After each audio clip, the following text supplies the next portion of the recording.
What's up, Nicole? What's up, Katie? Hi. Scott should be jumping on here in a second. James, why are you trying to impersonate me, dude?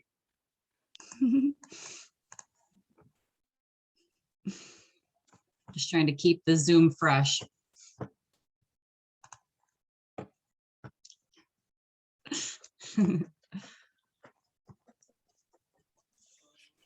Yeah, I don't know why it says that I'm Corey. That's hilarious. Oh, you sent me the link, Corey. Maybe that's why. We got 2 Corys.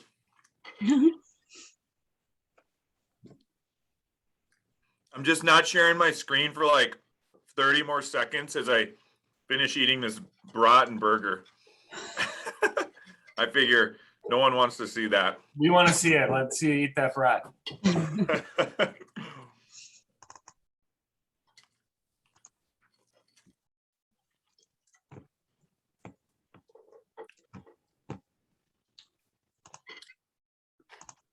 How's everyone doing? Who's got, oh, we got the whole office in there.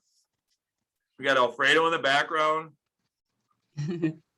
Jessica or Julia, I don't know. Just kidding.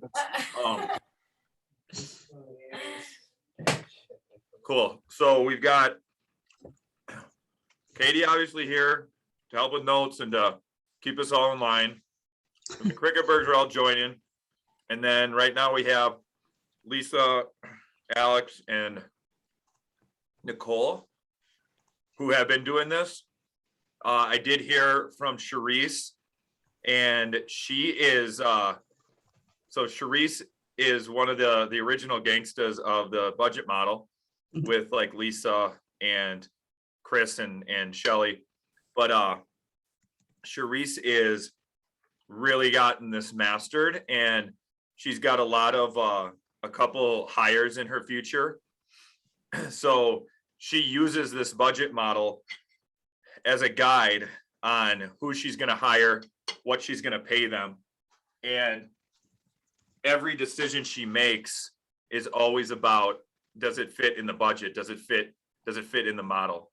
So it's pretty cool to see. I don't think she's going to be on today, but I wanted her to hop on if she could and just kind of share what she's doing, because the way that this profit mastermind is working, this is really about the budget model in the Millionaire Real Estate Agent.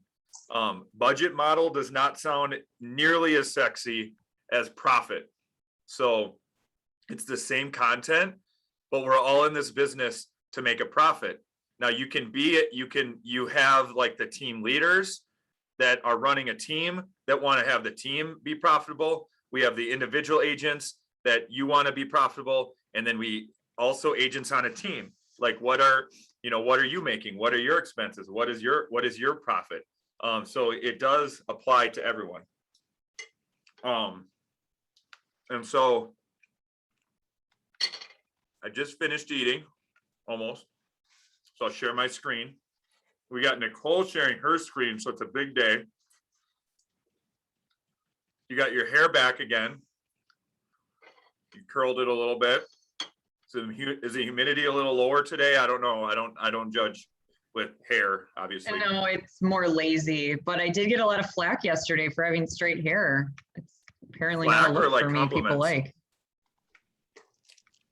People gave you flack for it? Yeah. Oh, that's not very nice. Sometimes I think it's easier being a man. And by sometimes, I think all the time. Girls be judgy. Yeah, for sure. Jay's hair looks great. He spent extra time on it today We've for got sure. amazing hair on this call for the guys. Okay. All right. So Jessica.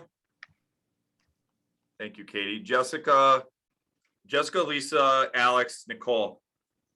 Have you guys done are you guys up to date on tracking? So Jessica, no. Alex, yes. Nicole?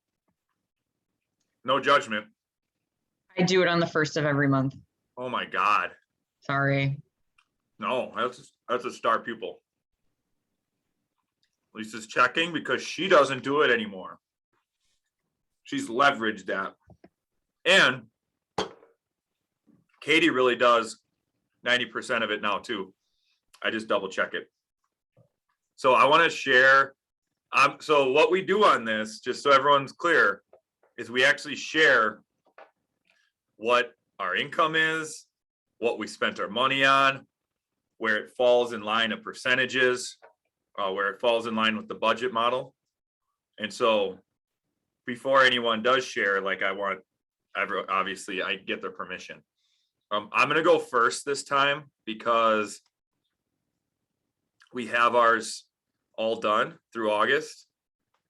And, you know, it's just full transparency. So from a team standpoint, first of all, do you guys see this? This is my background. That's what I'm running for. I can't wait to have that around my neck. So anyways, here we have our, this is our team's budget model spreadsheet. And I will definitely make this bigger. And I'm not going to go over this in like extreme detail because what I've done with this spreadsheet is it's version 5.0 and there's a blank version. So where you see all these numbers, it just all says 0. And every single page or tab has a video that would explain like exactly what to do, exactly where to start. And so if you haven't done anything with this yet, literally start here, click this Loom video, and it'll tell you like the first things to do on this page. I highly encourage you not to just start clicking around numbers because you're going to mess with cells. You're going to mess with formulas.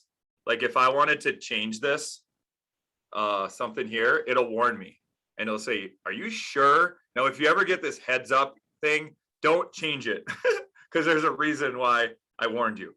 So just know that. And then every single piece here, every single tab, there's a video. There's a video on what the explanation is, what it is. And they're all about 4 or 5 minutes. I try to make it as exciting as possible. What I wanted to do is this last tab. This is the budget model in the Millionaire Real Estate Agent 2. The book isn't out yet, but the budget model has been updated, just as the organizational model has been updated. Now, if you ever have plans on ever having a team, and even if you don't, but especially if you plan on hiring, you need to master the budget model first, because you're going to start making decisions that aren't thinking 5 years down the line, that you're going to be giving away too much because you don't have your value proposition clearly defined. And then you're going to have takeaways possibly, or just, you know, some people have this and some people have this. So if you're actually running a business, this is the stuff that you know. Now, the good news about real estate is the goal that we have. This one's easier to look at if you just focus the one on the left. Based on your commission that you're making, the goal is to get around 40% net.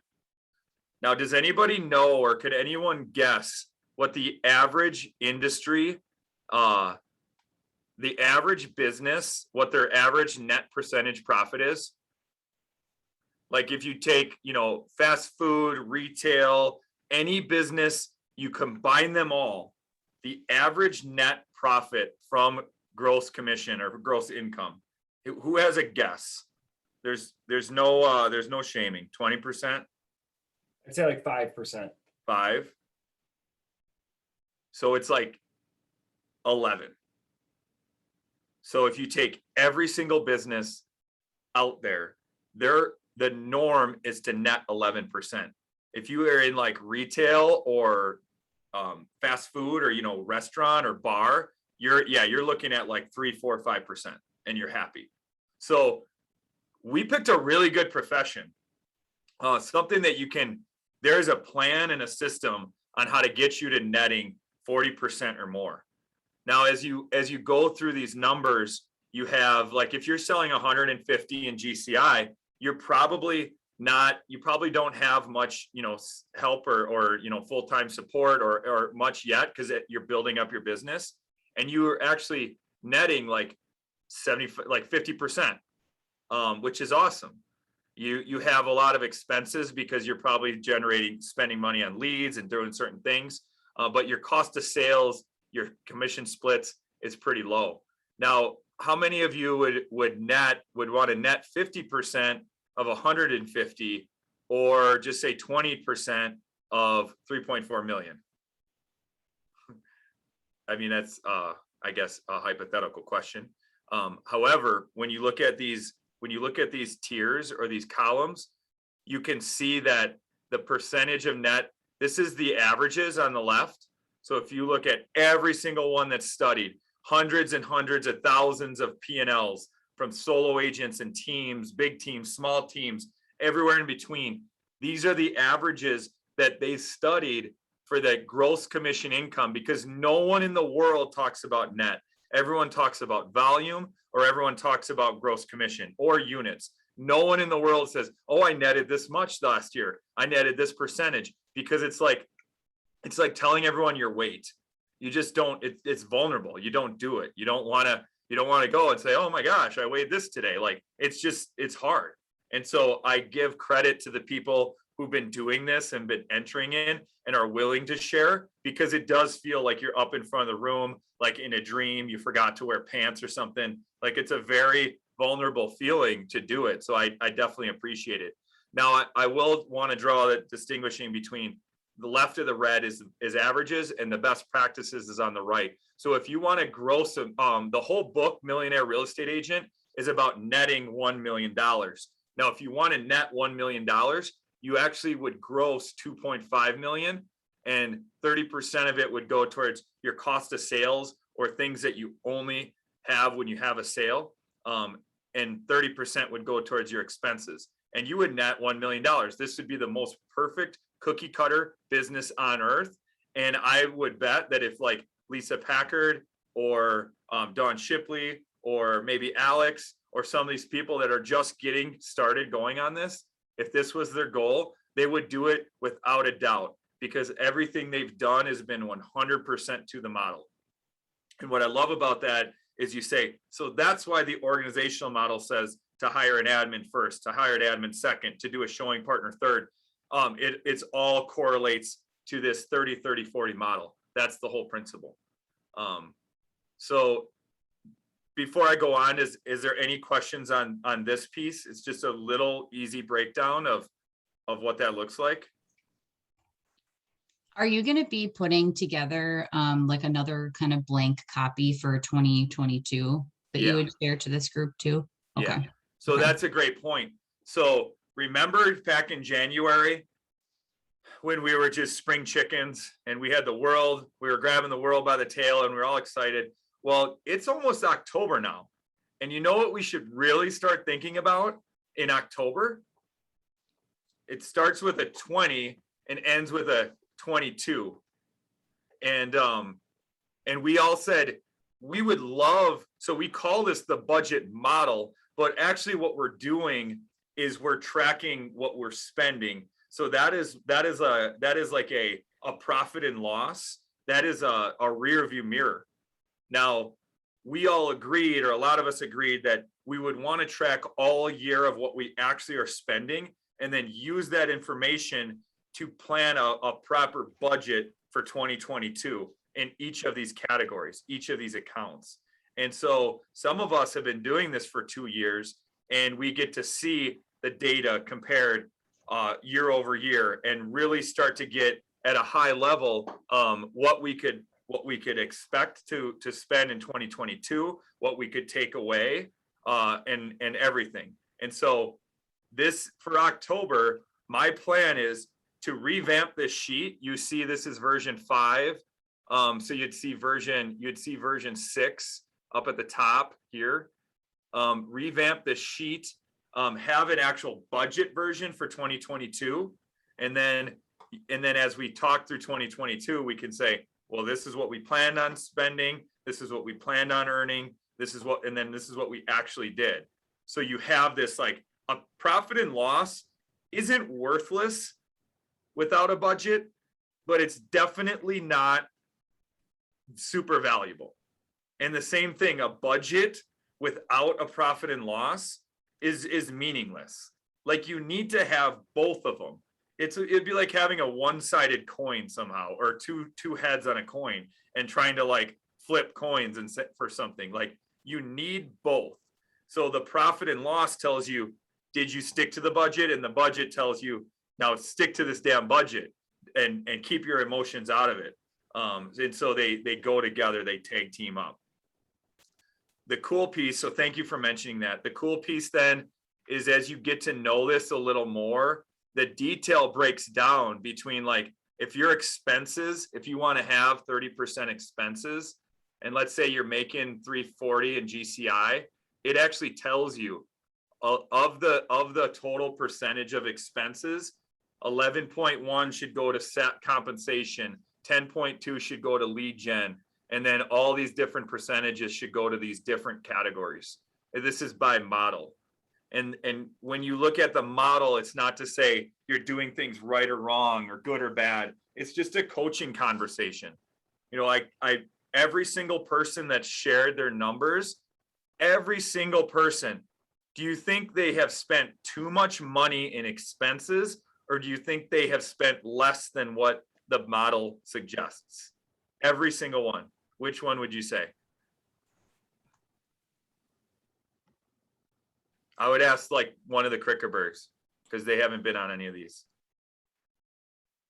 Less. Every single person is significantly less Right.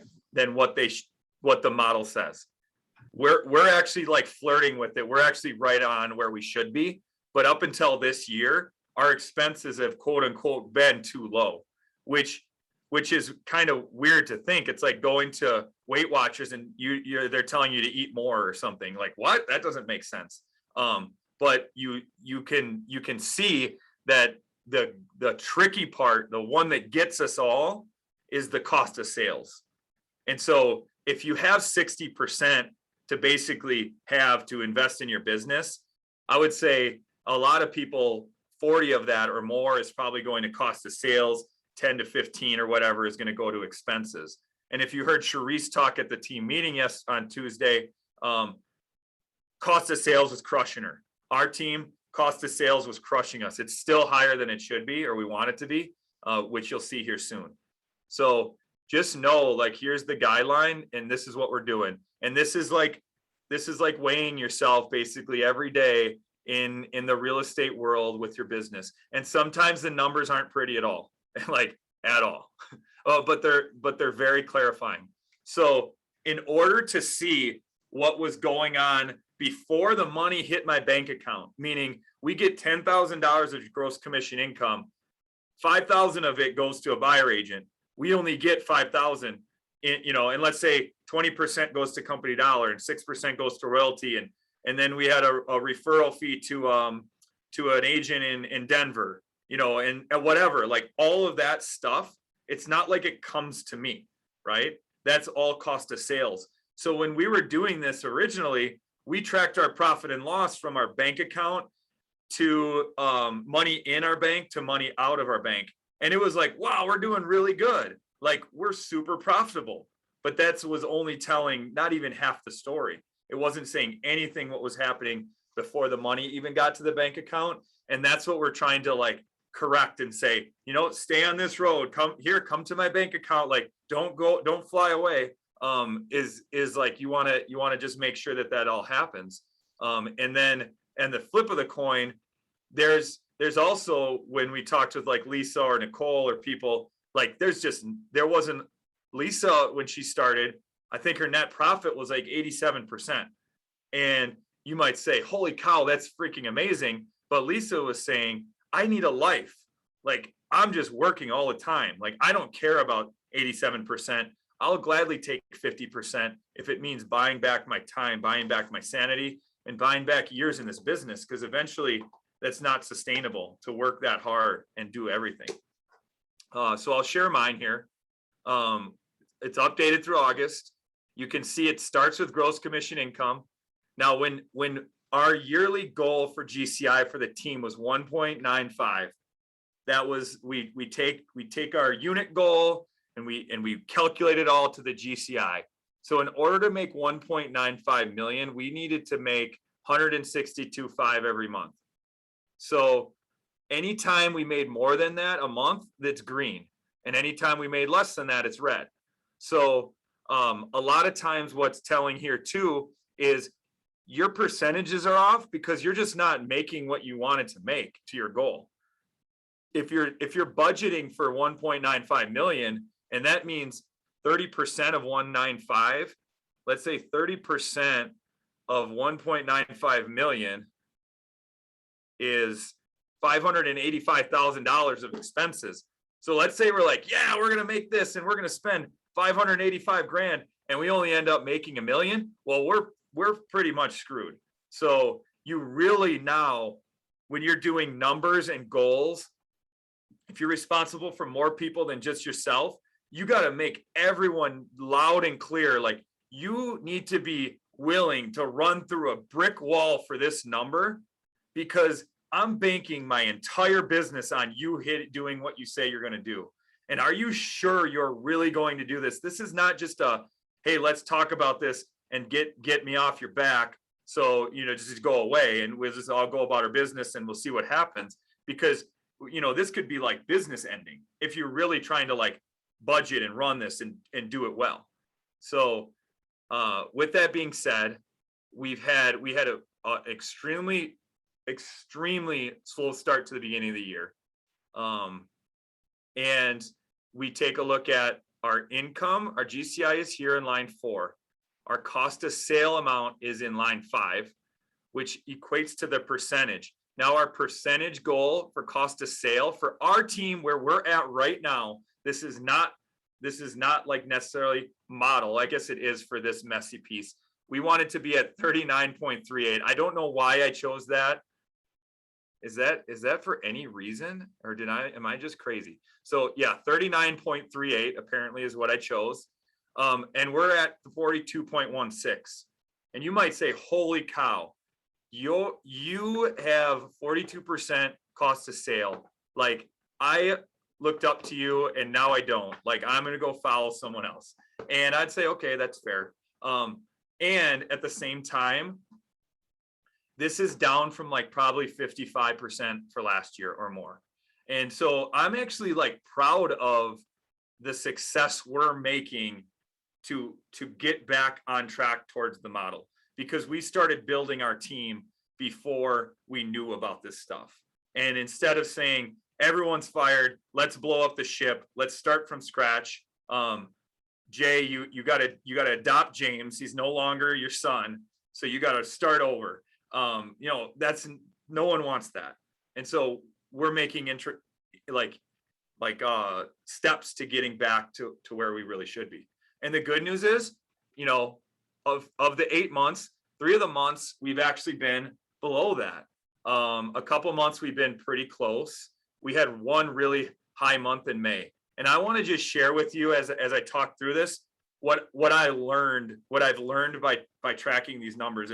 If you guys don't mind, I think it'll be valuable. And then definitely feel free to like chime in with questions, chime in with comments, whatever it is to make this a mastermind. But we're really, really dialed in through August with this. And although the numbers aren't as pretty as I want them to be, they're definitely accurate. So let's see what stories they tell me. The first story this tells me in January, like, I want to know a baseline to say, what amount of money do we need to make in order to just break even? Because that's important to know. And it's definitely not 27,000, because you can see we're averaging about, this number's not right. E49. This number isn't right. So let me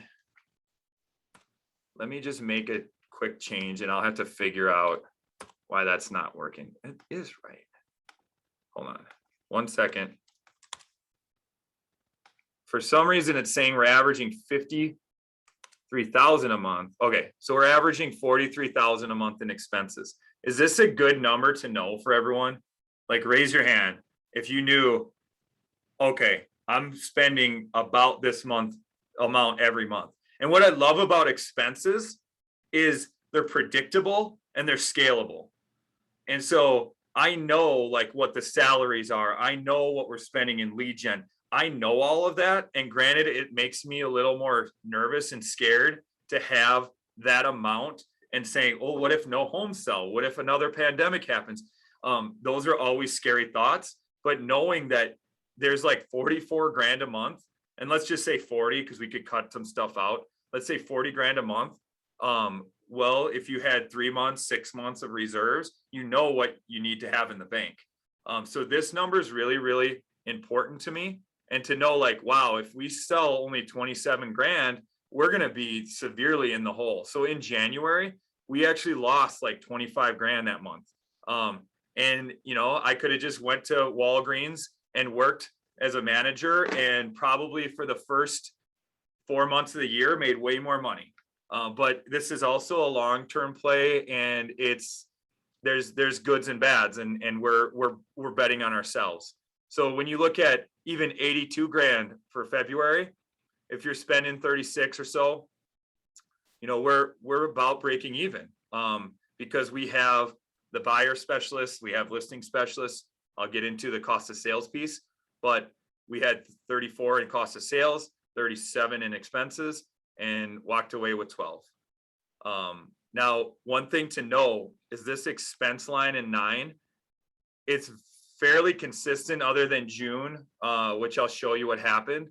But every single month other than June, it's within like a couple $1,000s. But look at how much our GCI varied.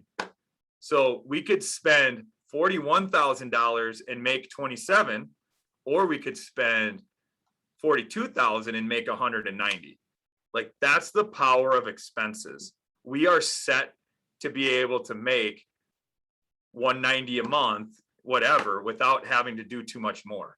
So this percentage piece isn't really an expense problem right now. It is a GCI problem, is what this is telling me. Does that make sense? And then here's our nets. So 2 months of the 8 this year, we netted more than our goal. Our goal is 25.62 profit right now as we work our way up to this $2.5 million number and the $1 million gross. Obviously that's our goal. We could easily get there in 2 years. This is our stepping stone. It's like a messy middle type of piece. Any questions on this first part right now?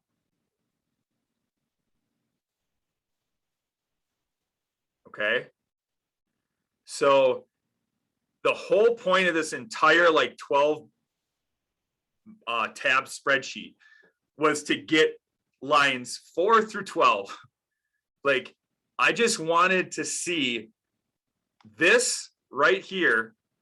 I wanted to see that in a spreadsheet, and I wanted it to be automatically calculated. So in order to get this into a spreadsheet, I needed all of these different tabs and all this different stuff, and 5 different versions and all these videos, because I only saw things being tracked from the expense category. So I'm going to look through this from a cost, so GCI is the first thing we track. And every time we get a closing, we have distribution agreements. So we'll just type in January, we only had 2 listings close. In June, we had like 10 or 11. So we just type in all the sales, pretty easy, all the commission. And then we type in any commission that we get from the seller BAC income when we take that. This month we had 1 because we do 295 at a time. This month we had like a lot. So that's also income. We haven't done anything with commercial this year. And we've gotten some outside referral income, which means we send a deal to Alabama and they pay us 25%. So we count that as outside referral income. One story that this has told me is every time we track, we want to have goals around what percentage of income is coming from commission from listings and what percent is coming from buyers. Now in our area with the 3.6 for listings and the 2.4 for buyers, you could have, 45% listings, 55% buyers, but your income could be like 50-50. Does that make sense? We're not doing it by unit, we're doing it by income. So if you look at your average home being 300 grand, you're making an extra 3,600 by selling it as a listing versus selling it as a buyer. And so at the beginning of the year, and as we talk through this budgeting process, I wanted at least 50% of our income coming from sellers. And so you'll see when it's less, it's red, when it's more, it's green. So we're at 47.13 for the year, which is up over last year. Improvement. And then for buyers, again, we wanted no more than 50%. So if it's more than 50, it's going to be red. And if it's less than 50, it's going to be green. You'll see a direct correlation to our cost of sales being really high and our buyer income percentage being really high, because we do nothing on the buying side. So every deal will have at least 50% that goes off.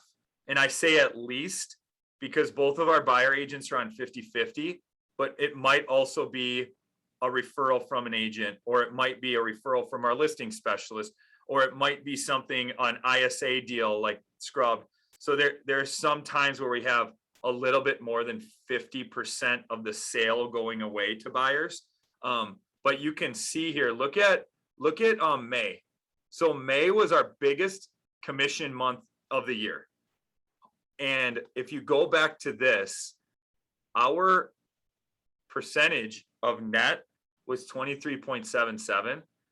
Our expenses were money, like just amazing, but our cost of sales was a 54%.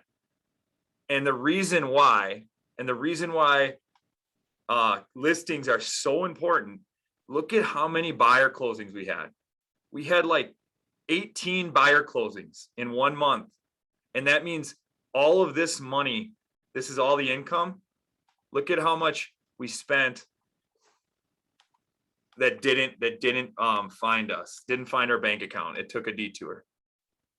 There was construction, it didn't find it. So 80 grand basically went to our buyer agents, which is awesome for them. And that's what it should be. But it just so happened that we had 18 buyer closings and we only had like 5 listings. So anytime you have that, it's going to throw your numbers out of whack, which is why you have that triangle that says listings, leads, leverage. Like everything you do is to get leads for listings, because then you can leverage it out. So listings. And when I look at, and I show other people's sheets, you'll see like some months, they may not have a listing sale, or they have one. Well, if you have a buyer agent and every buyer agent's doing 50%, you're doing 100% of your listings. Let's say 50% of all your income's coming from listings and 50% is coming from buyers. What would your cost of sale be for the year for commission splits? So you're 50, let's do that again. So you're 100% on all your listings. You do all your own listings, right? That's 50% of your income. The other 50% is coming from your buyer deals that you split 50-50. So in theory, how much money, what's your percentage of income that you're keeping?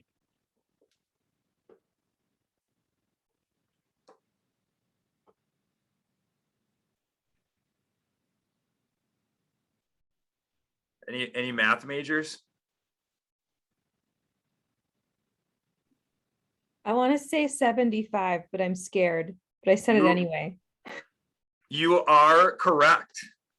You are brave, bold, and correct. More importantly, brave and bold, because if you were incorrect, it wouldn't have mattered because you shared your number. So I also said 75, Scott, but I said it to myself. okay.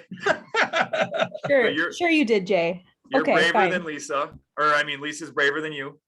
But think about that, if that makes sense. So you're keeping 100% of 50% and 50% of 50%. So you're actually making 75%. Now imagine if that was reversed and you had like, 70% of your income going away to buyers and you're only keeping 30. That's where, in theory, the last thing you leverage according to the budget, according to the organizational model, what's the very last thing of all that you would leverage? It starts with an L. And it ends with, Listings. listings. So you start to say, okay, instead of getting a buyer agent right away and giving them 50%, maybe I could hire a showing partner and only give away 15%. So now I'm making 100% of all my listings and 85% of all my buyers as I continue to build up. And if I get too many buyer leads and I just do the appointments, then I could get a full-blown buyer agent. But in the meantime, I've been spending my extra time lead generating for listings. So I'm getting my listing inventory high. It all starts and ends with how many listings you're selling. And then until you just cannot keep up with, like, you're leading some people on your team, you're out getting leads and you're going on listing appointments. When those three things become like a 40-hour plus work week or more, depending on, I guess, your life by design, that's when you say, all right, I need some listing help, ideally, because your cost of sales will just always be in line. The other problem we have, well, not problem. Yeah, no, we don't have a problem. But the cool thing that we did this year with cost of sales for listings, you can see the zeros here. This is the cost of sale tab. This is when Jeremy, who is my business partner, when he sold the house. So when he sells the house, it's 100% to us, which is awesome. And then this year, because of this sheet that we did and the numbers we tracked, we used to have our listing specialist on a 25% split.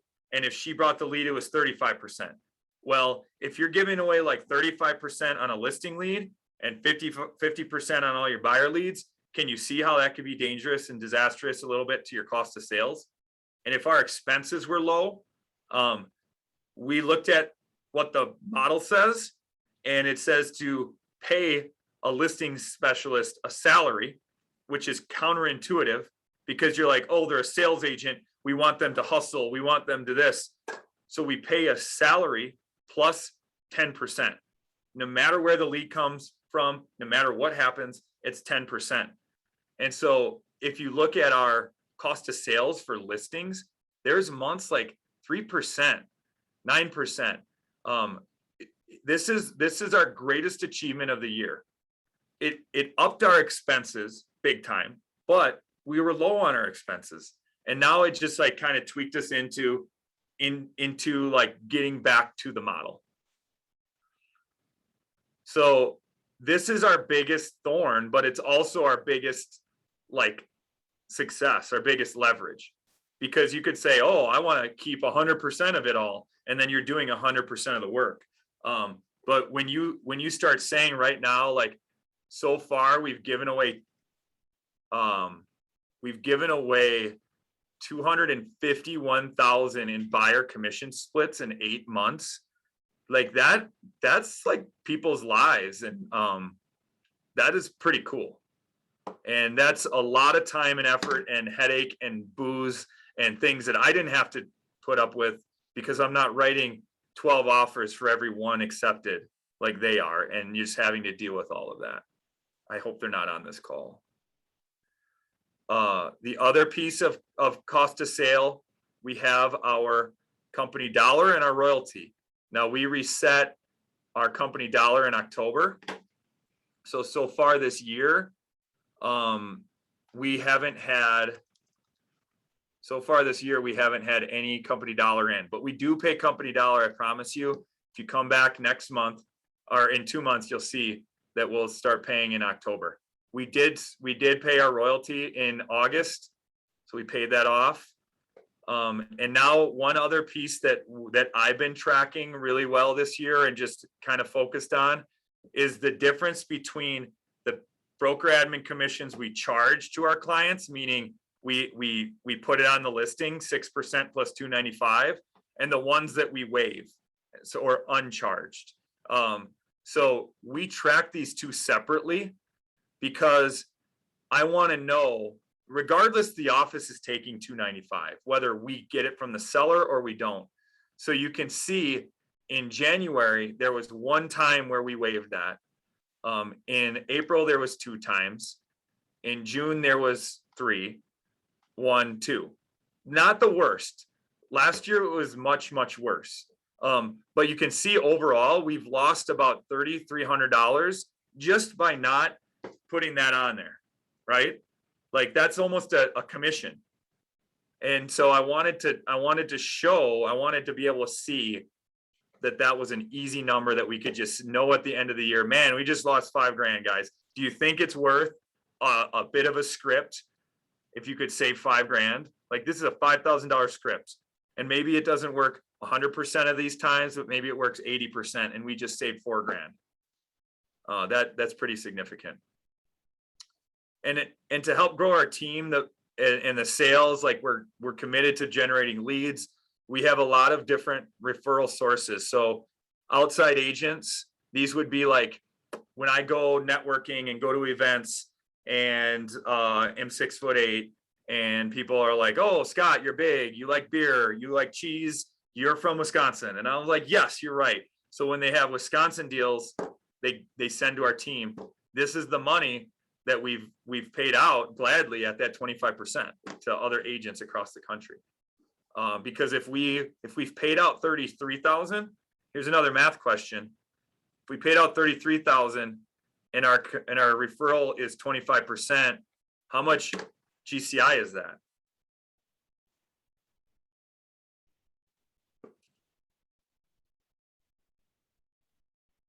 It's like 100 grand. What? How much do you keep, or how much total? How much total GCI? It's about 132. Yep, 132 grand. So we've actually made 100 grand just from agent referrals this year.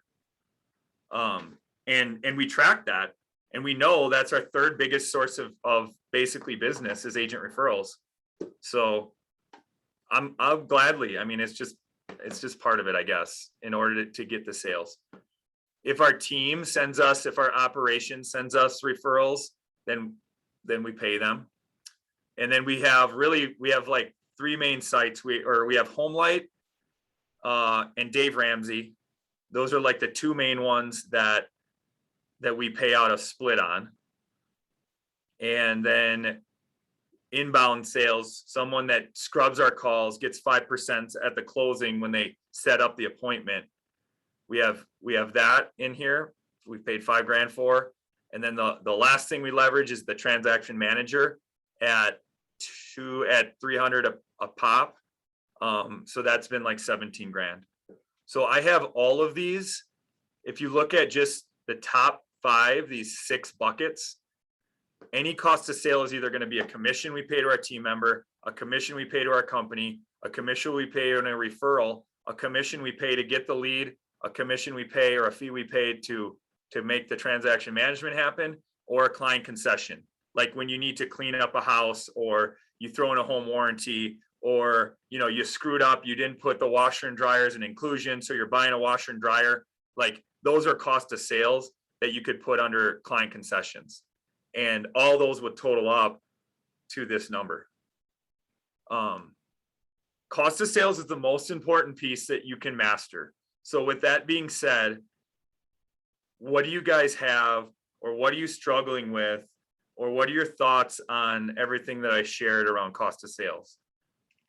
Because I haven't taken this deep of a dive into my own team's stuff, because transparently, we haven't like had it up to date as much as it is right now, like where we're super confident in it. But also like this to me is like, it just helps say so much about our business and where we can go and what our weaknesses are and what our strengths are. So do you guys have like any real thoughts? Like you can just ask any question you want, even if it's like, you think it's somewhat mean or whatever, offensive. I'm always willing to learn and grow.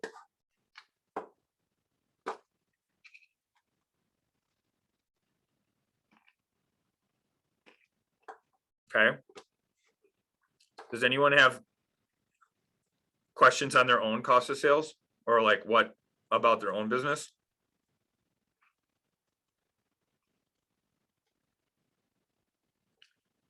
Man, this is awesome. You guys are experts. It's eye-opening, Scott.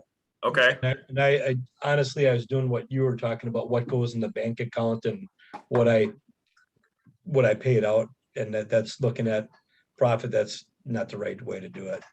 So I have to and I can do all this. I mean, so you're gonna send this out where I can fill in the blanks and start the program October 1st or whatever the case may be. Yep. And get our arms around it. Yep. Already sent it to you. You got it.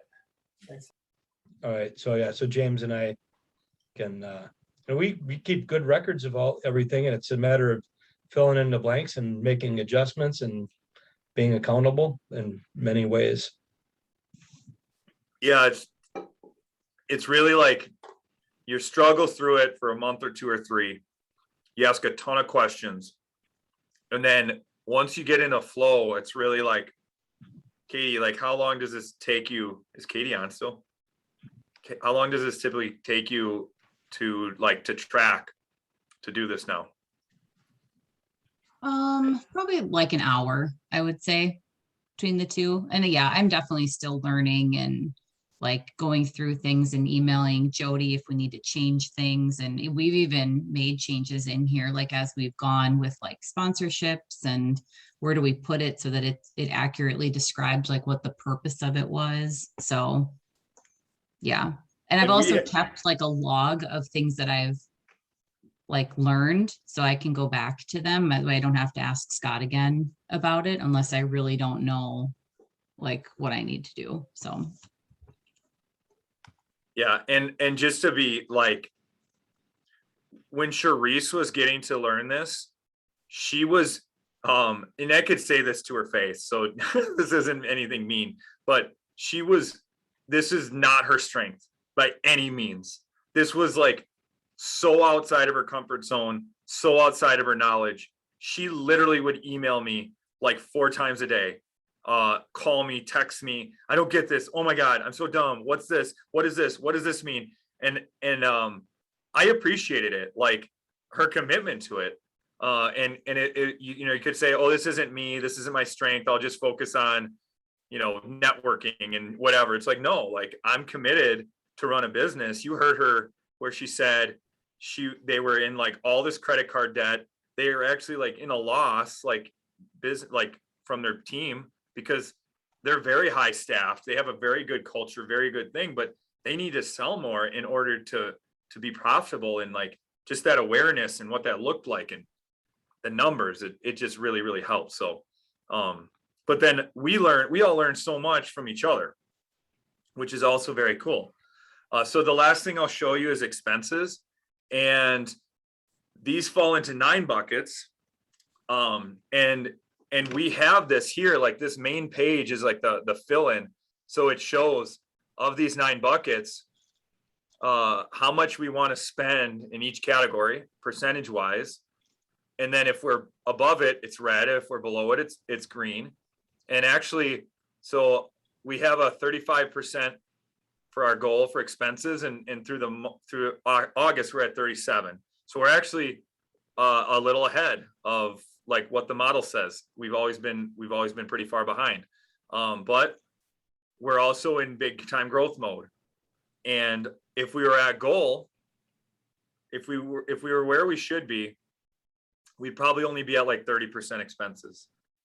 So I go back to really having to tie and correlate your goal to an actual budget and a plan, and make sure if you have a team members that they also, you don't necessarily probably have to go in like extreme detail and share with them every single thing you're doing and spending, but it might be good to just show them this first page and just say, hey, look, because they just picture us rolling around in our gold coin bank in our basement, like Scrooge McDuck and DuckTales, like swimming in our gold every morning and being like, oh, what should I do today? I'll just stay in here and swim in my gold. And then they look at what it actually takes to run a team and the expenses and everything. And they're like, and it's just good to keep everyone on the same page. And if you tell your team members, hey, our goal is to get this cost to sale piece to down, save 40 grand so we can reinvest that 40 grand into expenses, which we're low on, which would give us a transaction coordinator. And now you don't have to do anything for your, from contract to close or whatever. This is what you'll get rid of. This is what it means to you. Then it might help paint that picture, or it will help paint that picture. So from expenses, not showing like any salaries, but overall we've spent 210 grand in salaries through 8 months. So that's an average of 35 a month. So if I'm trying to attract an agent on our team, it's very compelling to say, we spend like $35,000 a month on salary. That's not right either. There's a number missing here. It's more like 25. I got to figure this out. But we spend about 25 grand a month on salaries. So, you can have a transaction coordinator, a listing special, a listing manager, a director of operations, executive assistant, a virtual assistant, because we wanted to keep you in your special area where you thrive and not doing, the offers and doing all that other stuff. It could be attractive. And then you say, and by the way, our splits are this, and this is what it means. And you say that up front and you help them make a decision. It should be a win-win. So from expenses standpoint, I would say our biggest expense, and what I love to look at, anything that starts with 6-2, so is like our leads, our lead generation, what we spend in leads. And so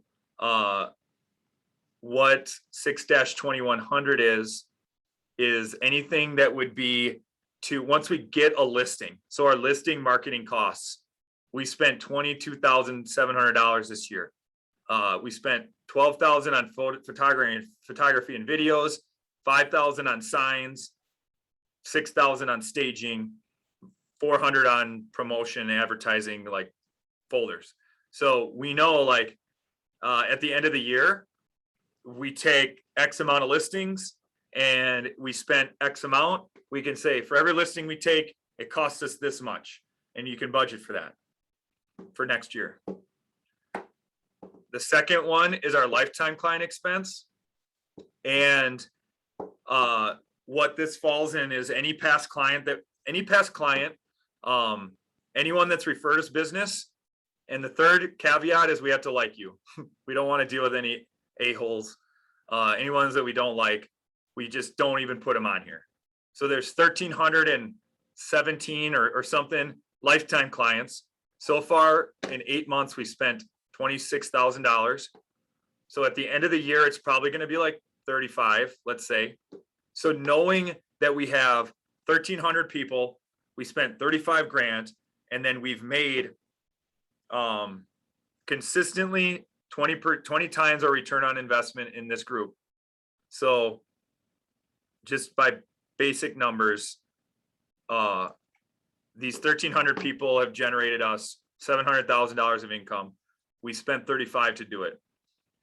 And we do that by mailings, by doing events, by giveaways, referral gifts, and closing gifts. Like, that's how we take care of our lifetime clients. We do closing gifts. If they give us referrals, we send them like wicked good cupcakes, which is like 2 cupcakes in a mason jar. And we say thank you, whatever. So we track, we've spent 8,500 in referral gifts, just like thank yous, in contests, like for reviews, certain things. And then we have all these giveaways. We haven't bought a lot of giveaways this year because we went crazy last year. And then, like with the world kind of like reopening and shutting down and not knowing what's really happening, we haven't done a lot with that, thankfully, because we spent a lot of money on other stuff. But this is cool. So our events, we do about 6-7 a year. We have them categorized here, and we don't do photos of Santa in the last couple of years. but we do have this photo event coming up on Sunday or Saturday. And so far, we haven't had to spend any money on it because we had to pay the photographer. We've just had to reserve the park, and then we got $500 in sponsorship. So we've actually gained money on it so far. But when those come in, probably September, we'll put it here, and at the end of the year, we can know how much we spent on this event, because we're going to do it next year because it's our most popular event, and we'll probably do it bigger. So we'll know what to budget for each of these events and what it would total cost for our lifetime client events. Our happy movie event, we rented out a drive-in movie theater. The total was $3,500 basically. And if we want to do it next year, then we know exactly what it'll cost. This is probably my favorite part of tracking all my numbers, to take a look at the total that it costs for this group and the total that we make. And then I can that's what keeps me getting good sleep. That's like the one thing that we do really good. That I think we have really nailed. The other levers that we pull for lead genning, we do some farming. We do internet lead gen. So we pay realtor.com. We got rid of Zillow when they bought Showing Time, because they finally, we knew they were a wolf, but that's when they ate grandma and showed their true colors.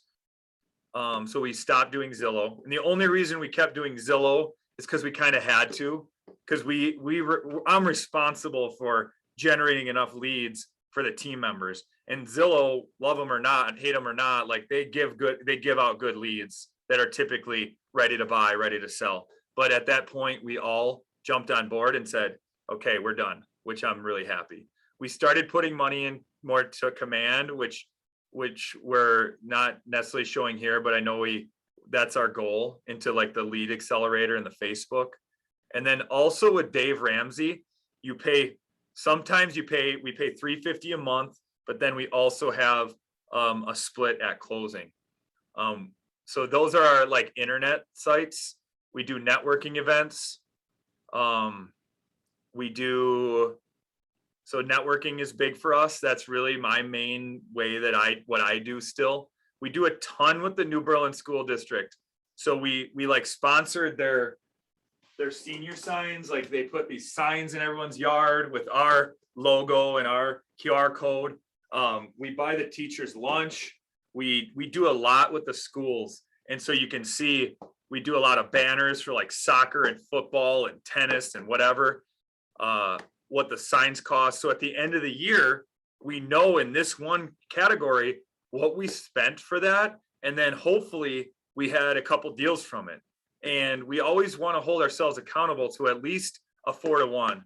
So if we spend 12 grand, hopefully by the end of the year, we've made 48 grand, and it's a good business decision.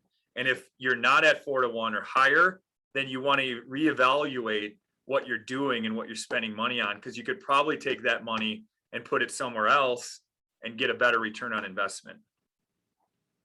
So not much else to explain with expenses. You can see as I go all the way up, you can see that we spent 210 here, 87 here, and then it's 3, 2. It goes significantly down. We're a big proponent in coaching and education. So we have a monthly coach. We go to the conventions and we pay. This is something good to know. We give everyone on our team, as part of being on the team, we give them a credit for education.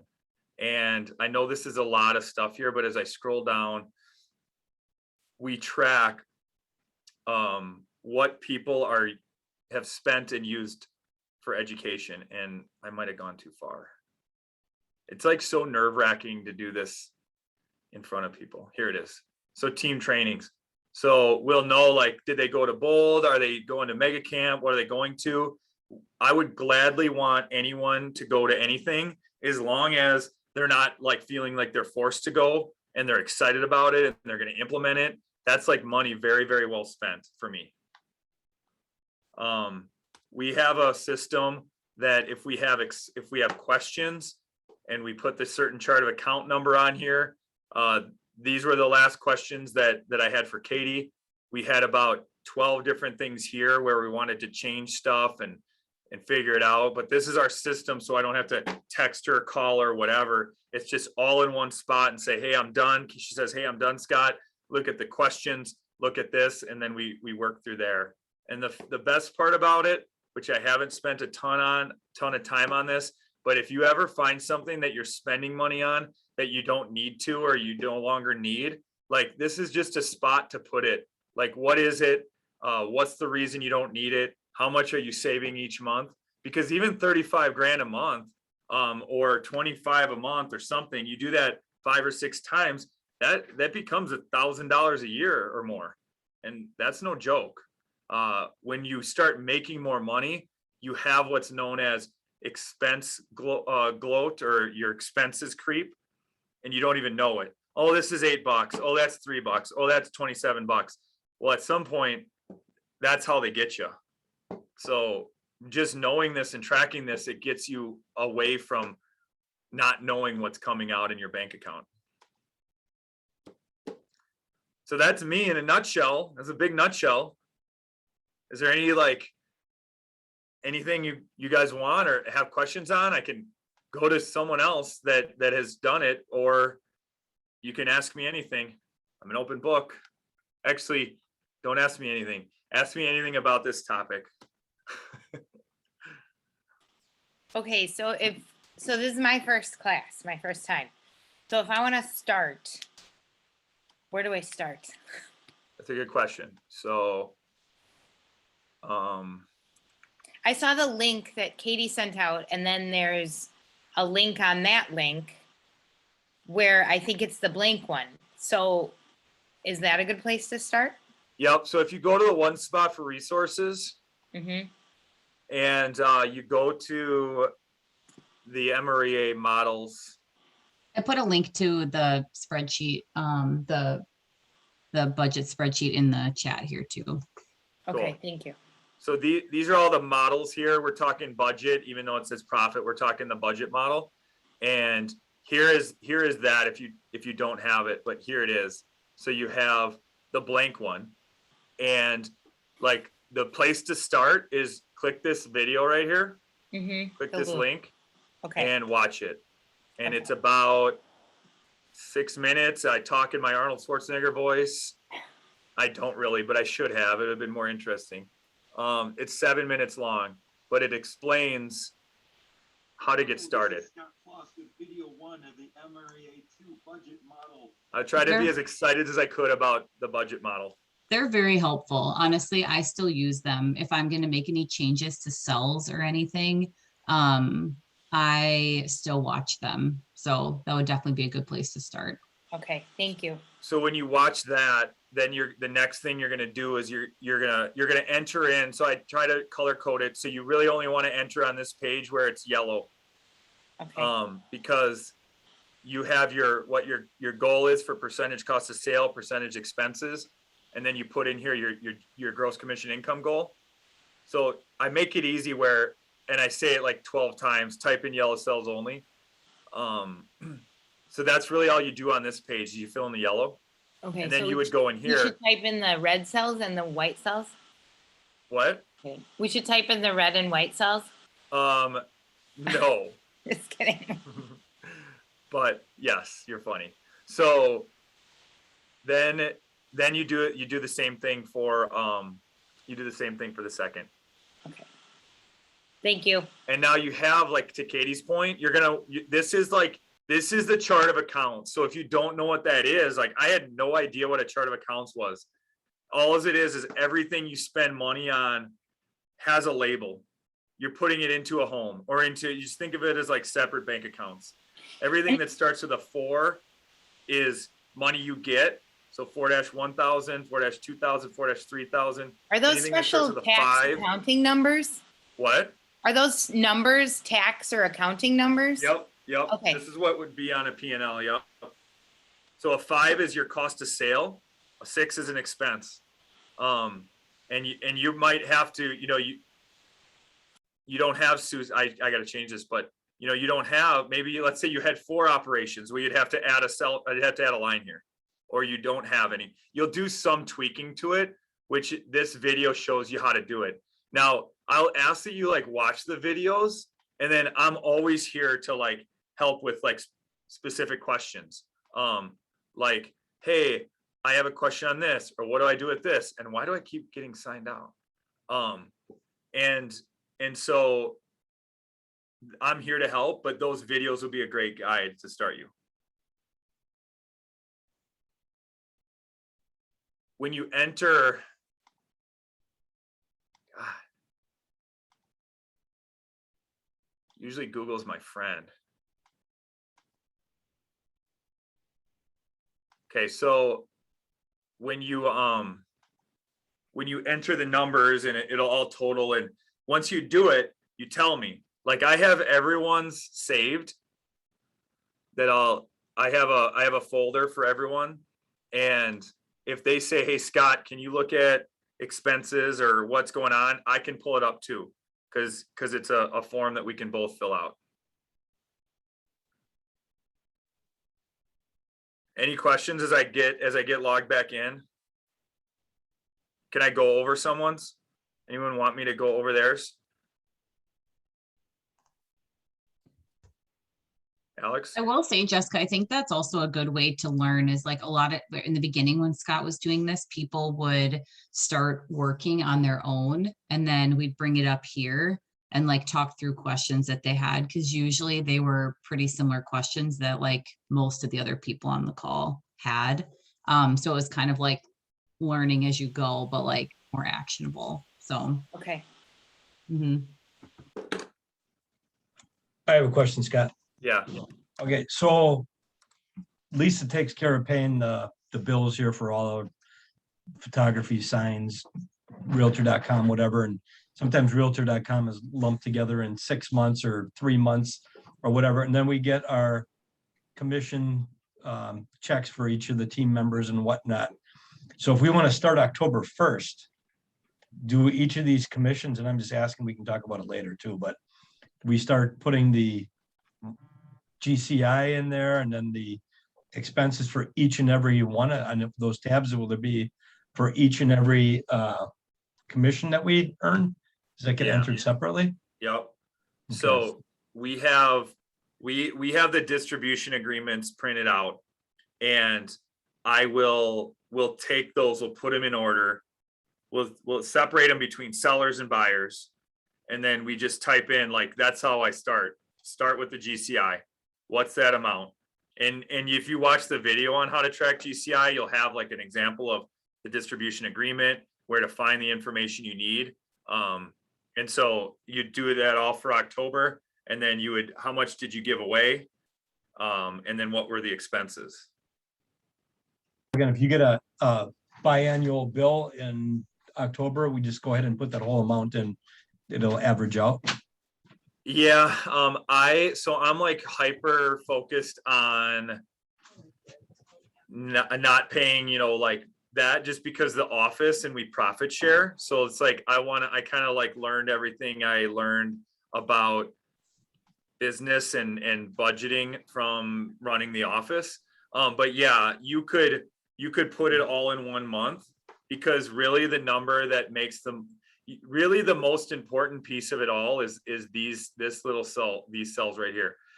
This is good to know average wise, but so let's just say you paid a 6-month bill in January for the first 6 months.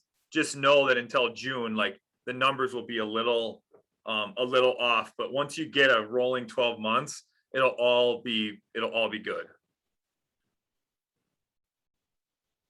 So this is Alex's. And he's done through August. So you can see that when you're done with 8 months, you put an 8 here because it'll auto populate. His goal is 150 grand in GCI, which is 12.5 a month, which means that he's gotten over that 2 months and well over it in 1 month. Overall, he's just below his goal for 8 months, he's at $12,012 instead of 12,500. So very, very attainable. Very close to his total goal for the year. So that's awesome. What happened in April? What happened to this little guy? I had my eyes set on May and April, I think. So typically when you see like a 0 or a low month in April, or it's like, what were you doing in January? You know, where were you at? What were you doing? Because, or like in February and March, you probably like really ramped up your activities somehow, and then it all paid off in May. But you definitely, one thing I'm noticing is you're definitely got that normal like roller coaster real estate business. Eventually that's going to get really, really exhausting. Are you there yet? Like emotionally? A little bit, yeah. Because I know like September, I got 2 closings, but I know in October I have 4 right now. So it's starting to kind of not be so high and low, but more like a little bit like a dragon tail. Usually what this means is you might be getting ready for leverage, whatever capacity that means. But typically what happens is you're really good at getting leads, servicing the leads. And at a certain point, you have too many leads to work with. So you stop looking for leads and you spend all your time keeping those together.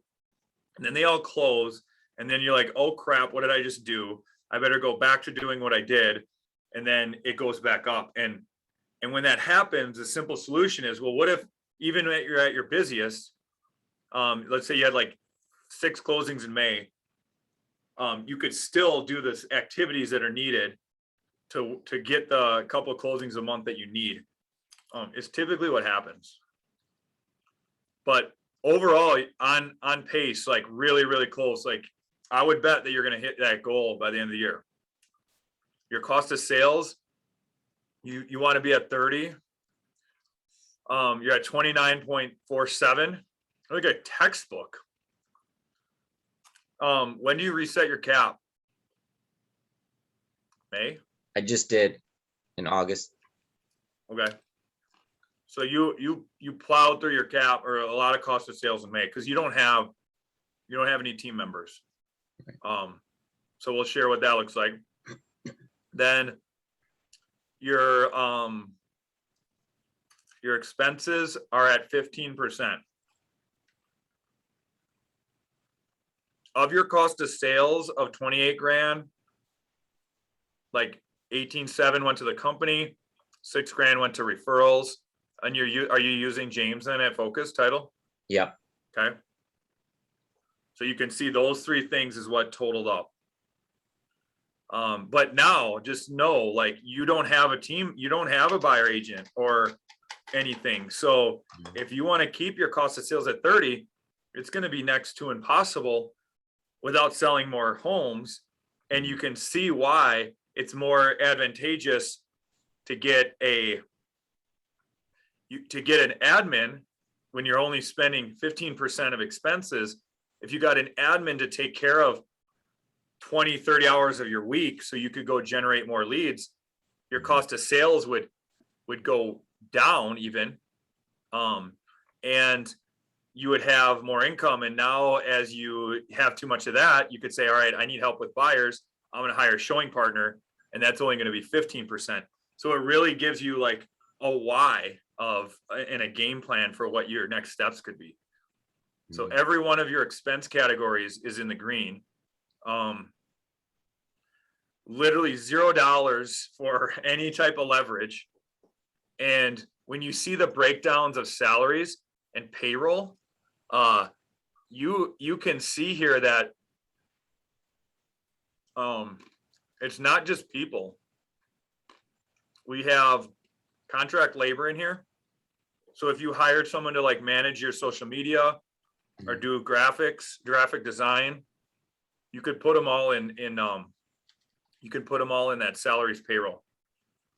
So I would challenge you to say, like, is there a part of your business that you might be able to leverage, even if it's a small part? I know you're actually doing it with transaction management, which is awesome. Is there something else that maybe someone could do your posts, or someone could do your designs, or something to just save a little bit of money? Save a little bit of time and get you a feeling of what leverage would look like and feel like. Yeah, I think so. Probably, yeah, like the media, social media stuff. I really would like to somehow get an assistant. I got to learn that part of the business too. But just to keep everything on track, because I feel like I'm doing a lot of the, like, making sure things are going to be done on time, that kind of stuff. And like you said, it's true, when I'm busy, I'm doing a lot of this, and it's not giving me time to lead generate or work on my leads. Yeah, there's nothing more glaringly than the income you make each month that would tell me that. Yeah. And you spent so you're at 8% for lead gen, which is right below 11. So that's respectable. Now, I'd also say this, like, green doesn't necessarily, I've said it, mean good. You can definitely spend too little in lead gen, especially if you hold it accountable and say, I want to make 4 times as much or more. Would anyone spend a quarter? Would anyone give me a quarter if I gave them $1? Just without a doubt. Here's a quarter, Scott. Oh, here's $1. Oh, that was fun. Scott, here's another quarter. Oh, here's $1. And you could just do that like 87 times a day for every day. That's what lead generation can do when you're holding it right. So I just want to look at what are you spending that money on? So $800 to manage your listings so far. And then you spent $2,600 on your 36 touch. Your total amount is $7,700. You do a little bit of farming. You dabble in farming. Did you buy a tractor yet? Internet lead gen, you dabble in. It looks like you dabble in a lot of stuff. Networking. So I would say for like 2022, or even, oh, here's more. So for 2022, I would ask yourself, like, what are the 3 things that you could really go all in on? And to me, like, you have, did you say you had like 87, or how many people on your forever clients? It's like 92. 92.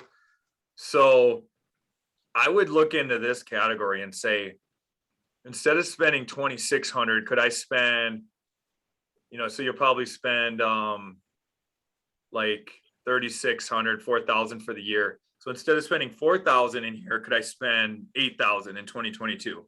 And instead of having 92, could I have 120?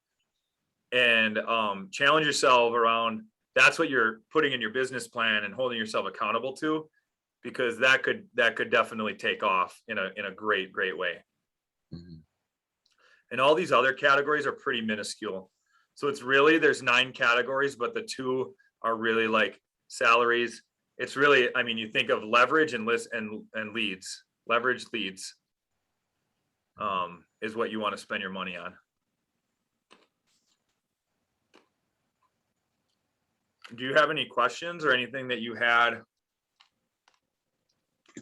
Your question tab is blank. What did this tell you as you got through it?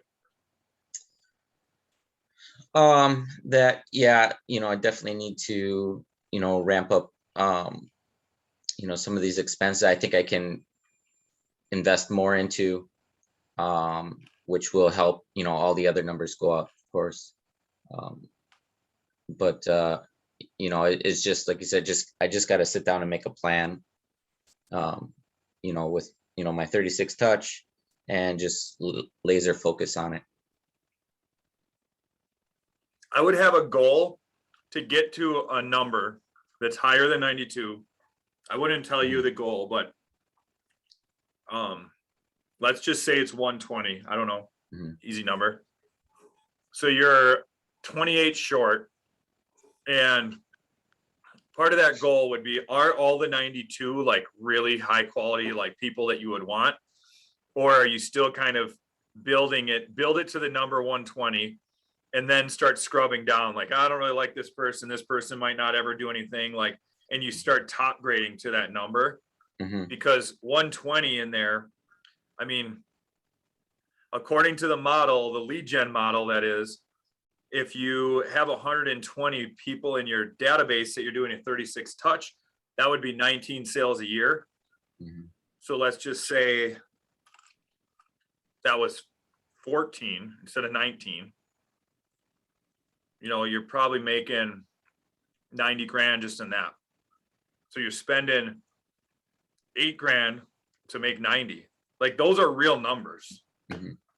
And when you start thinking of it that way, it's like, man, how can I not do this? How can I not have that, like, 2 1-hour meetings planned in my calendar to like nail this down, be purposeful?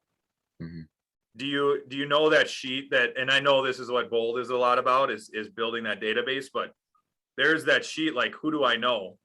And it's like, who's your accountant? Who's your hairdresser? Who's your dog walker? Who's your back scratcher? I don't know. And you start writing down people, and you're like, oh, these people aren't in my database. My friend's parents that I went to school with or whatever. And it just starts getting you thinking, and then you could call that person and, you know, put them in there and get that going and build it to, you know, that is like what lead gen is at its finest. And until you have that, you really shouldn't be doing much else. Like, that is the best foundational piece. So I'd love to hear what that looks like. I would totally agree with those two things. You got to start thinking, what can you get rid of? And what can you spend more money on? So this is like a fun profit budget class. Like, it's basically telling you to spend more money. Yeah. One other thing I would look at here is your listings. So like, if you built this up where it was at like 1 or 2 a month, it would solve every one of your problems. And then you have, you know, you had a lot of buyers this month, and your buyers are more consistent, but like, what can you do to beef up your listings? And that also comes down to lead gen and getting some leverage consistently. So it allows you to do what you do best. Yeah. But I mean, you're netting 55%. This is you're on track to make 150, or like basically net 75 grand. I mean, that is pretty phenomenal. And is this you're in your second year of real estate? Yep. Well, yeah, I just completed the second year in July. Now you go find a friend or someone that's out in corporate America, or like beating their head on the table and say, hey, I have a plan. Like, have you ever thought about real estate? You know, let's get you in here. Let's do this. And this is a system that you're doing, that you're following. That's really cool. It's like I had a son, and I see my son thriving, and somehow my son is a little older than I am. And half as tall. Yeah. Why is the grass green? Anyone else want to go through theirs quick? I know we're about to wrap up, but this is typically what we do. I usually don't go into deepest dive in mine, but I thought, hell, I haven't done that in a while. Do you want to share yours, Nicole, or Lisa, or are you guys good? We can look at mine if we want to. Honestly, I haven't looked at mine, so it'd be a surprise for me. Scott, while you're pulling that up, I just have 2 quick questions for you. Yeah. Like, any of the money spent for like Cindy's golf outing, does that just go in the nonprofit category as a donation? It's a very good question, and I meant to cover that. So let me show you mine. And then the other question I had is like the GMR Brewer game or any of like those kinds of events that we go to as realtors, where does that go? Just those two. Okay, so you always got to look at whatever bucket you put it in, whatever account you want to look at, like, what is the intent? What was the purpose? Now for Cindy's event, and we just did a big sponsorship for Make-A-Wish. We're not using that to like gain business, but they are a business expense, and we use this. We call it below the line. So if you see the expenses as they go down to the ninth thing, like professional services, we have something called below the line that it's an expense that we have, but it doesn't affect our profit percentages. And so there's nothing in here for taxes, because this is all like, what's your net income? And then that's what you pay taxes on. So the same thought applies to me for charity. You have your net income, and then, okay, of your net income, I want to give away a percentage of that net income to tithe. Well, you don't take the charity out and then find the percentage. You get the percentage that you have and then take the charity out. So what we do is and this is in yours too, we created one. It's called like 8-1400, and you can just put, like, we have random charities. So like we did Make-A-Wish, we put 300 in there, 3,000. Now, when this $6,000 thing hits the bank account, we'll definitely put that in there for September or whatever. But I don't want it to say, oh, we didn't profit this month because Scott had a pissing match with another broker owner. Like, that has nothing to do with our team's profit, but it's also like something that's a business expense that that we would put to our taxes. And so what your CPA tells you net is not going to match what this spreadsheet tells you net, because this is a true to life. What does it cost to run your team or run your agent, your business? So I would put that below the line. And the question around GMAR stuff, you have to ask yourself, was that really to get more real estate business? Or, you know, what was the purpose? Now, you could easily say it was like networking. You could say a lot of things, but like when I go to those events, I'm going there, I would call it more of like I don't recruit ever at them. I'm not like, hey, do you want to come work for Keller Williams? But I do make connections at them. So for me, those events are more like, would be an expense for the market center or that. I bought the team, anyone that wanted to go on the team, I bought their ticket. So I would put it under like culture. Because there's under the 6-4, there's something for like team culture. Now, if you're yourself and you have like, so team and office culture, 6-4140, that might be a really good one, because it's helping your mindset. It's keeping you like in real estate. But chances are you didn't go to that to like sell more houses, because if you asked everyone there if they had a realtor, they probably all would have said yes, right? So that's a tricky one, but that's where I would probably put it. Scott, so for the outing, I did actually pay for my group, who are not only friends, but they're, you know, one is a current client and then the other two are future clients. So I wouldn't put that below the line then, right? No, because like you ask yourself, what was the intent for this? Like, my intent in sponsoring a hole at Cindy's charity was not to get business out of it. Like, cause I figure I'm not a home inspector. I'm not a lender. But you did that. I mean, that is almost like I would almost call that like a 36 touch. Either like a client, almost a client event, or a giveaway, or you could call it like networking. But that's definitely a business expense that you use to get money on. I'm eating these like ghost pepper, hotter than hot almonds and they're pretty damn hot. Woo. Keeping me going. Does that help, Nicole? And I love that you asked that because there's certain things like postage or cards or giveaways that could go under like 4 different accounts, 4 different things, but you have to ask yourself, if you bought 2,000 Packer magnets and 1,200 of them went to your lifetime clients and 800 of them you sent to a farm, like in theory, you could take that $2,000 expense in this sheet because you're really tracking like your business. You could put 1,200 of it to lifetime clients, 800 of it to farming. Like this doesn't have to match your bank account to the T. This is to tell you like, what does this really look like to run my business? And what did this lead gen model, what did this lead gen lever cost me to do this?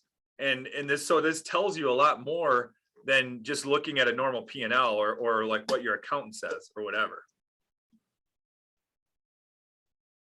To Lisa's point, we don't have much time, so I do apologize. But one of the disadvantages of having really good leverage is you start to then take your eye off the prize or eye off the ball. And then you say, you start to, you know, maybe what you have to inspect what you expect. So if you're not looking at it and they know you're not looking at it, then it might become more of just like a to-do instead of you know, a way of life. And so at this point, once Katie's done, she lets me know. I literally still print off everything. I check it all. I go through it. I see what's matched, what's not. I see maybe there's some certain things that I would put in a different account or a chart of account, or I have questions on. Then she makes the changes. Then it comes back. So it's like a 2 or 3 step process. But instead of taking me 2 hours, it takes me 10 minutes. And that's the pulse that I've come to that I really like. So you have through July. So you can yell at her. You can say, Scott says I can yell at you because it's the 22nd and you don't have August done yet. But I think she does that because of like credit card statements and things. But Yeah, if August isn't done, it's probably my fault because she needs me to give her the credit card statement and the checking account statement. And did I do it? I honestly couldn't tell you. oh, shame. And then you tell her, if I don't do this, you hold me accountable. Like someone yesterday at the Brewer game saying, Scott, your Friday emails don't always come on Friday. They sure don't. And I'm like, you're right. Okay. So you had 41.3 for your monthly goal. And you're at 28.5. So what are your thoughts on that? Do you think your goal did you overshoot your goal, or are you like behind what you want it to be, or a combination? Yeah, well, I set myself a stretch goal because for 2020 and 2019, I was selling about 45 units. And I set my goal for this year for 62, which is more than I've ever done. You know, it's a big goal. I am going to make up a lot of it in October. So like for October, I have about 9 closings in there for so far, and November's starting to get big too. So there's a chance I'm going to get close, but it was definitely a stretch. Damn. Yeah, that's going to be awesome. I can't wait to see. So yeah, October will be fun to enter. Have you entered? So you have 30% for cost of sales, 36% for expenses, because that's where this level 496 you basically in between here, but that's really what is recommended here. So that looks good. Now you're still at a 50% net income, which basically 50%, which is phenomenal. Now you have a executive assistant.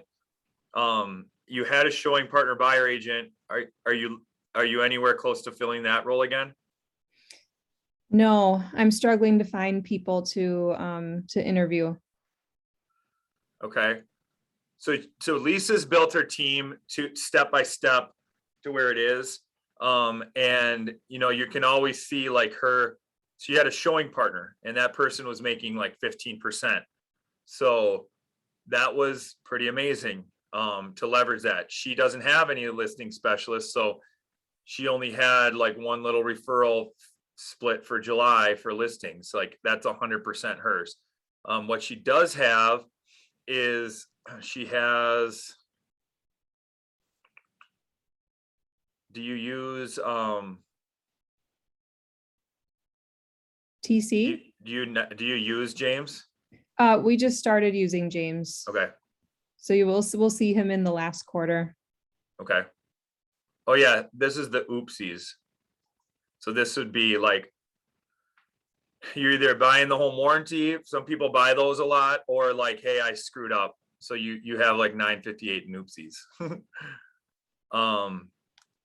Your GCI, since you had your showing partner and you got really rolling, I remember calling you around this time and you're like, I have more listings than buyers, and like for the first time ever.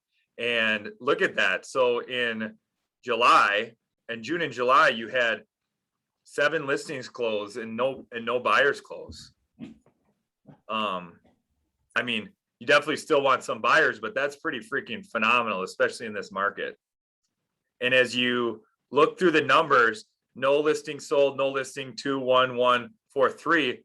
What does that correlate to in in everything with like cost of sales? Like your lowest cost of sales by far, obviously, you only had 9.5, 9.7 versus some high ones when you're not selling listings or selling a lot of buyers. And then what your expenses. So you're like right on track for salaries. Now keep in mind though, you're right on track of where you are from what you actually earned, not necessarily what you were budgeting for. So 13% of your budget would be higher, but that's fine. I mean, you're taking a look at the actual lead gen. I want to look at your lead gen quick and we can wrap up. So you spent 5,500 so far, about 800 a month on listings. So that's a number to track at the end of the year. How many listings you took and then what this number is. And you just know, like it's not a cost of sale because some listings, believe it or not, don't sell or maybe won't sell next year. But it's definitely a number to know. You have $6,000 in your lifetime clients. How many people are in, or forever client? How many people are in that? You know what? I don't know how many actually out of our database are in there. I think our database has like 600 people in it or something, but not everybody is a forever client. I don't know that number.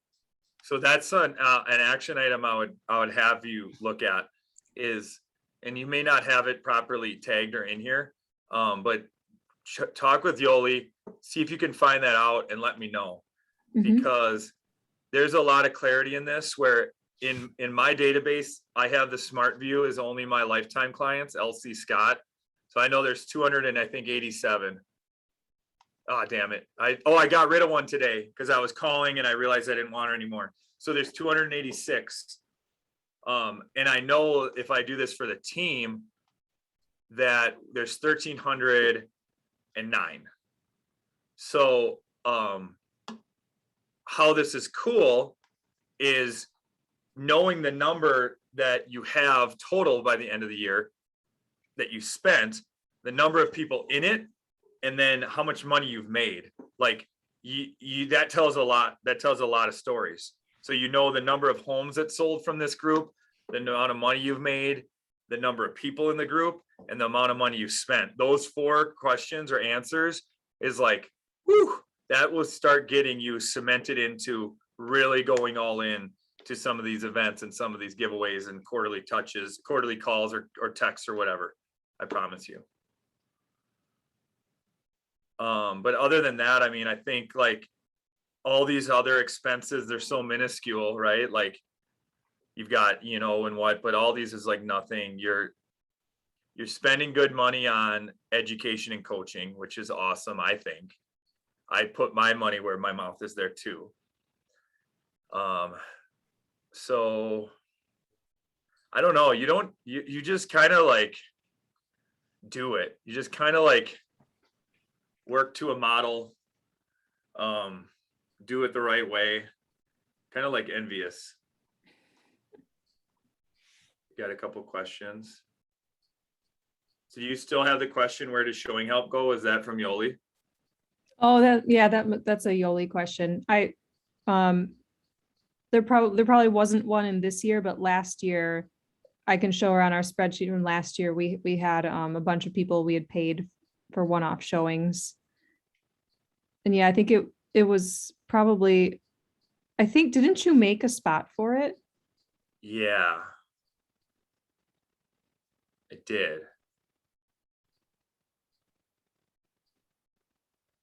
Let me look into that because I didn't count it as a cost to sale because it's an expense.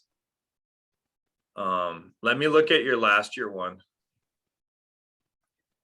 Last year I could have sworn they were in the like salaries area. Yeah, like the contract labor.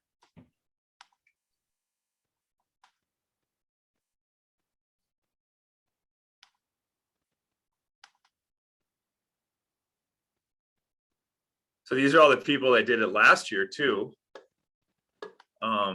So now we'll have 2 full years.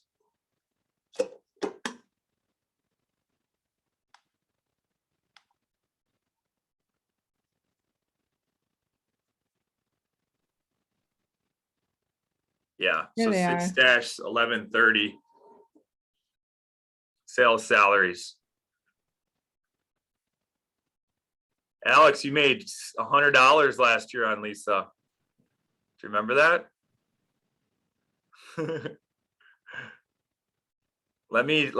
6-1131.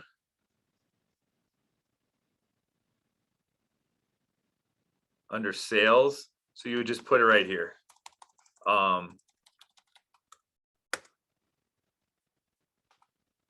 Showing agent.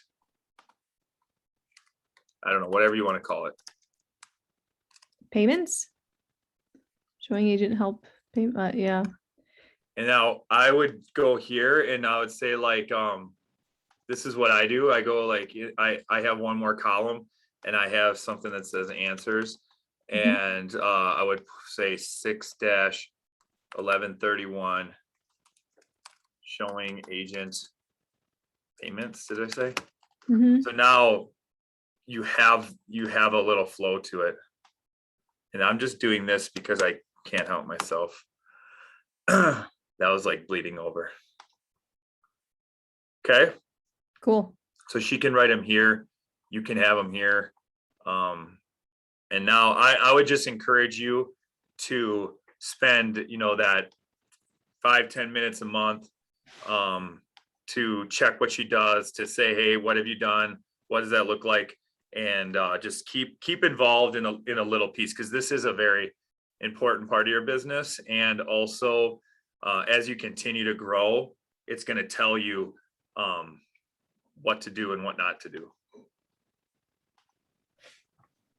I'm meeting with Sharice tomorrow quickly because they have a question on a raise situation, and they want to know, like, is this a good decision? Should this fit in my budget? What does this look like? And you can just look at this and say, oh, look at this, look at this, look at this, and then make a wise decision. Alex, did you see what I'm listening to right now in Apple Music?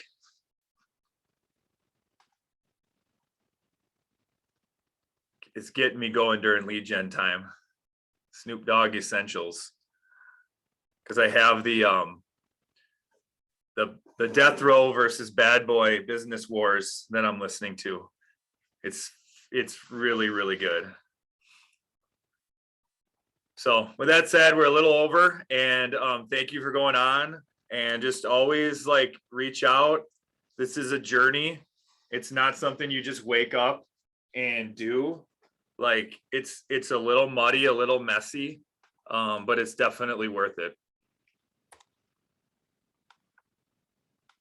So we'll talk Thanks. later. Thank you for Thank you. joining. Bye. Bye.